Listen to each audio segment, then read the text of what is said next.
Today, my personal finance channel, Greater Than Enough, got accepted into the YouTube Partner Program. If you saw my previous video where we applied to the YouTube Partner Program after reaching 1,000 subscribers and 4,000 hours of watch time, that video was recorded on April 14th. Today is Monday, April 18th, and I got this email at 9:48 in the morning Central Time saying, congratulations, you've been approved to join the YouTube Partner Program. Your YouTube channel, Greater Than Enough, has been accepted into the YouTube Partner Program and is now able to monetize on YouTube. So the next step is turning on the monetization of all of our previous videos. So let's do that right now. So if we go to YouTube and then to YouTube Studio, and you can see here is a notification as well. Welcome to the YouTube Partner Program.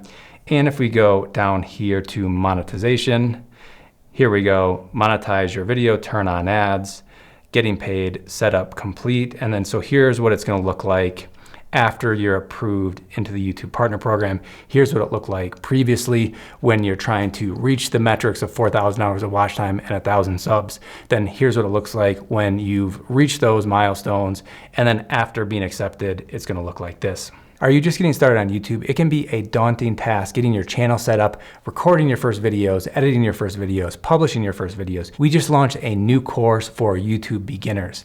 If you want to learn more about how you can join our live sessions, get your questions answered, and start growing on YouTube, check out the link in the description below. So now it's time to turn on ads for all the content we've already published on this YouTube channel. So let's click on Turn on Ads.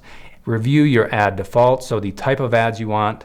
So display ads, overlay ads, sponsored cards, skippable video ads, and non-skippable video ads. So all of those I'm fine with. And then do you want videos during your video? So mid-roll it's called. So these are only for videos that are longer than 8 minutes. You can place ads in the middle of the video as opposed to just the beginning and just the end. I'm okay with that. So let's click next.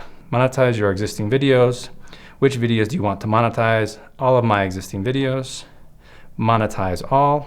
Let's go to content and see if it's turned on for all of our videos. So, okay, so I think maybe the bulk update happened, but maybe we have to update this page. Let's refresh. Monetization on, and so we can scroll down. There we go. So another way that you could have done this, if you were on this page, you can just click right here, and then instead of just the videos on this page, you would go to select all. So all videos selected, and then here you're able to adjust the monetization, but the monetization is already on. So now we have monetization turned on for all of our previous videos. Tomorrow evening, we'll find out how much we made. Today, our first day of having this channel monetized. If you're looking to monetize your YouTube channel, again, you need 1,000 subscribers and 4,000 hours of watch time within 12 months. If you want to learn about our tips for reaching those milestones, check out the video up above. If you want to learn all the different ways that you can make money with your YouTube channel, check out the video below. Hope to see you in those and future videos. Bye.